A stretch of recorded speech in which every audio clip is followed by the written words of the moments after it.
gozaimasu, everybody, the Wildings. And I'm actually feeling, I don't know if it's mellow, certainly tired. I'm going to ask Hannah about that.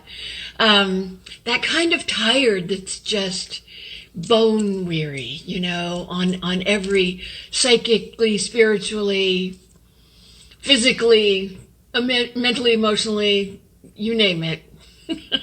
I'm tired, wrung out.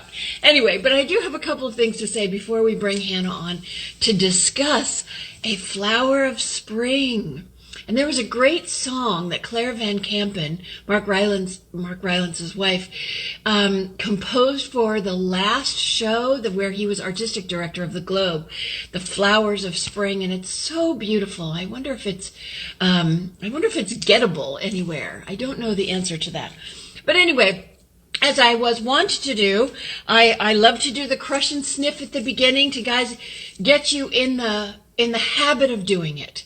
And one of the things that I was thinking on the road, why I feel so bone weary, is because I let go of my practices. I didn't have something to crush and sniff. I could have gone, at my cousin's I had the mint, so it doesn't matter. This is from my refrigerator at home, so if you crush dried up mint, it clears the fog of the brain.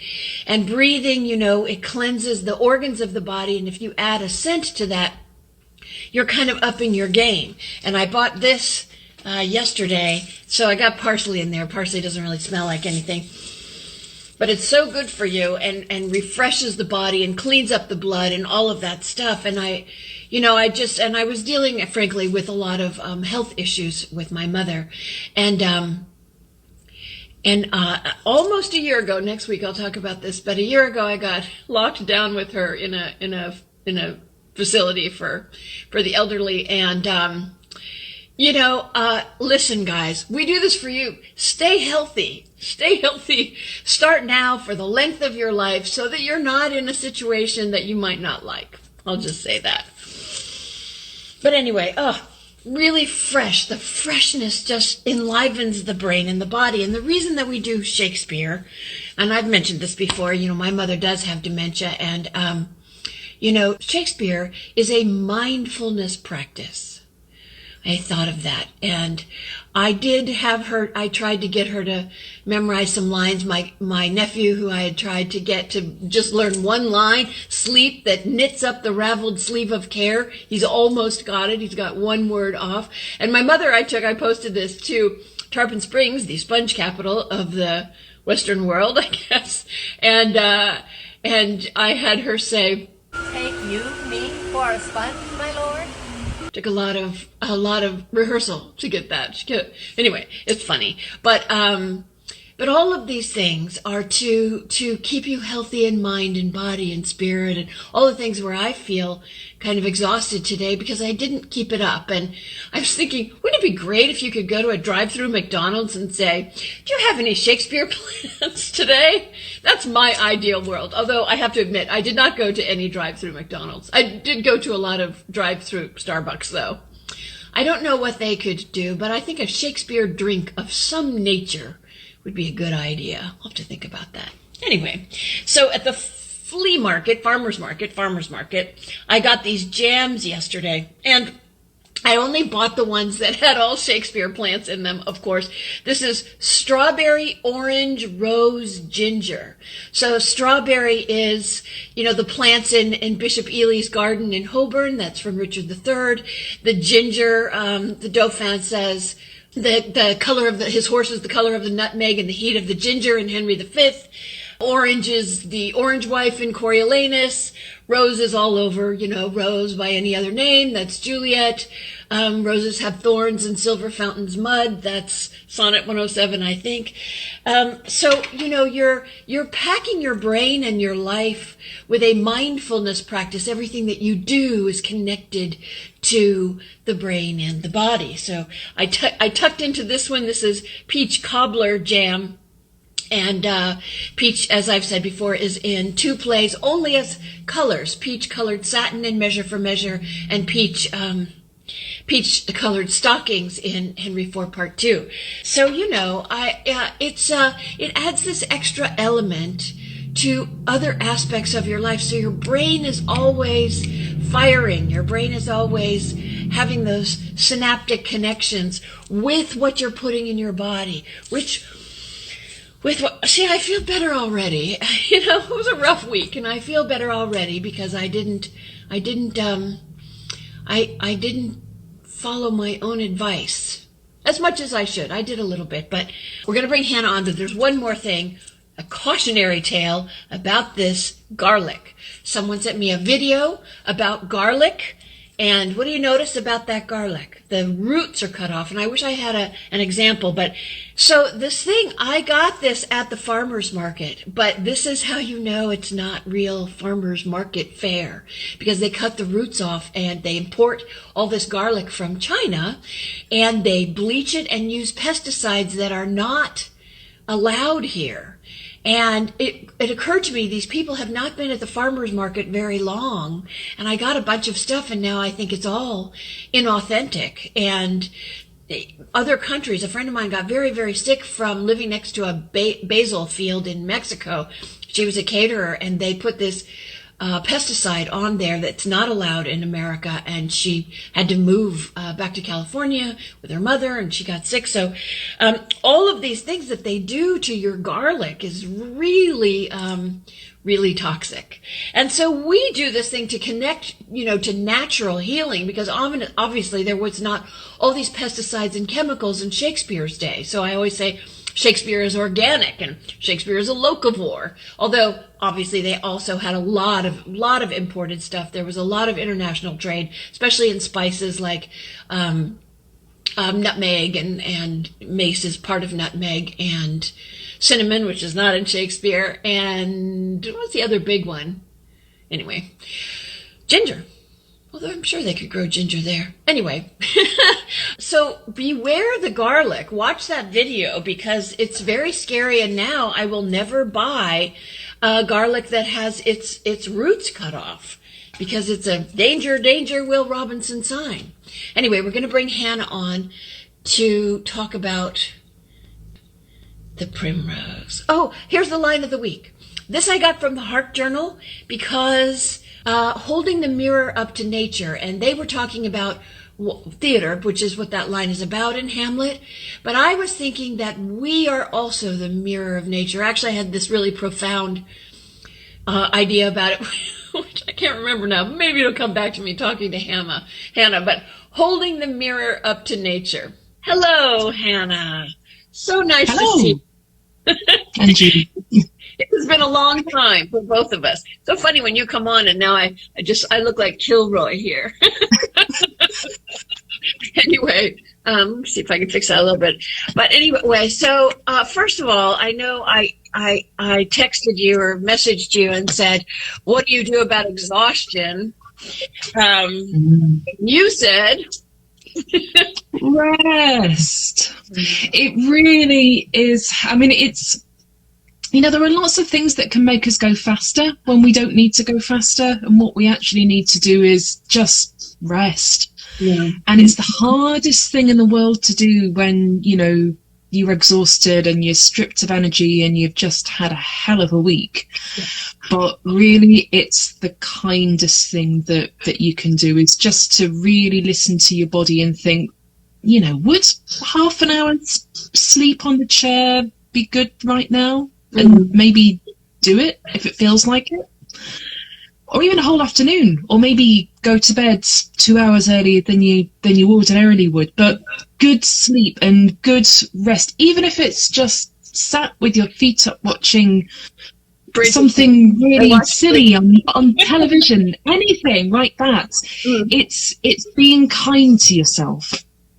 And then whilst you're at it, just filling yourself with lots of nice, good, wholesome, roasted veggies and steamed veggies and food that's going to be nice and easy for your body to digest. So not so much raw things, but certainly lightly steamed, lightly cooked things, soups, everything that makes us feel toasty inside. Okay. Well, I think I did soba noodles, but now I'm afraid of the vegetables that I bought. So I have to rethink this whole vegetable situation. Anyway, let's move on to the primrose. The primrose is talked about in Shakespeare, in Hamlet a couple of times. The primrose path of Dalliance, which is kind of going off jauntily on a heedless journey and not really being mindful. And I wonder how it got that reputation, because it is one of the first flowers of spring, no? Yeah. So maybe it's like the people, they went so crazy in spring because it was nice and they could get outside their big stone houses or small stone houses and start being outside again and having fun. But what are the health properties of a primrose? Well, it's an interesting one because, I mean, as you said, it's one of the first flowers of spring, and that kind of, prima first rose. It's not actually a rose. It's part of the primula family, but it is one of the first flowers. And I think probably the most important thing to say about primrose for a start is that certainly here in the UK, it's classed as a protected plant. So you absolutely, you can't pick it in the wild at all. So, and it's because it's in decline in the wild, and it's not being looked after in our hedgerows and our forests, and perhaps some places have overpicked it historically. So if with primrose, it's one to very much appreciate where it is. Because, it's got that beautiful kind of, it has got that beautiful sort of sunny yellow appearance, like a lot of the early spring flowers. And that really early yellow is such a tonic to see when you're out in the countryside. Why would you want to pick it anyway? What's it like in terms of its status over there? People don't really know it. And when I was doing the flower show a couple of years ago, actually we were trying to get a cowslip to illustrate the line in Midsummer Night's Dream, because cowslips, oxlips, and primrose are kind of all in the same family. The primrose, it's amazing that it's protected. It's great that it's protected, but does that mean I think people should start planting them in their gardens? Anyway, it was almost impossible to get these things to show people what they look like. So I understand why, but we don't really know them.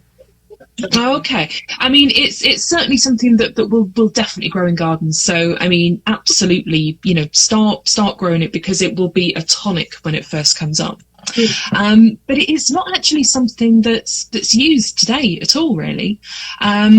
Back in Hildegard of Bingen's day, and Gerard's day, and Culpeper's day, it was used for rheumatism and for gout. In fact, Pliny actually mentioned its uses for rheumatism and gout. But Hildegard, I love what Hildegard writes about it. She wrote that this herb takes its powers mainly from the strength of the sun, and hence checks melancholy. Oh, so that's what you were saying about these early spring flowers are yellow. And so many of them are, and they're like harbingers of the sun coming back. Oh, that's so nice. They really are. Nature do that for us. And then, then taking it. Primrose oil, doesn't that come from the primrose, or does it? That's actually a different plant called evening primrose. Okay. So primrose is like the primrose that's in botanical Shakespeare. Evening primrose is something completely different. But with the real primrose, Gerard wrote that you could make a primrose tea, which was basically infused primrose flowers that he wrote that was particularly good for strengthening the nervous system, so for states of anxiety and upset. And then kind of moving forward to Culpeper, he wrote about the leaves and kind of using them as a topical preparation on the skin, and he said it makes a finer salve to heal wounds as any I know. Okay. But we don't use it now. We don't. And but I'm guessing that's because of its protected status and it's kind of, it's fairly short growing season. So really, we need like somebody with a greenhouse. I saw on Instagram earlier today, somebody was adding on their little stone house, doubling the size of it with a greenhouse, and starting to use some of these, for lack of a better term, antique flowers and these remedies in the ways that they were originally prescribed. I think that would be a fascinating, I've said before, I love experiments. So, but it's always finding the space and the time and somebody who has the ability to do that. Oh, the fantasies we have. I want my own greenhouse. I want my own little glade of birch trees, all of that kind of stuff. We'll see. We'll see what happens. I just had an idea. My ideas are going, oh no, another one. But I did. And so, again, as you and I have talked about, when I am back over there, we're going to have to see what's possible. It's great that it's protected, but let's figure out if it actually, what the healing modalities actually do. Anyway, hold the mirror up to nature, not just theatrically, but also remembering the line, Shakespeare's mindfulness. Go to a drive-through something and ask for Shakespeare plants. I don't know, just to make them a little. And we will see you next week with saffron on the mind, on the boom. Have a great one. Thanks, Anna. Bye. Bye.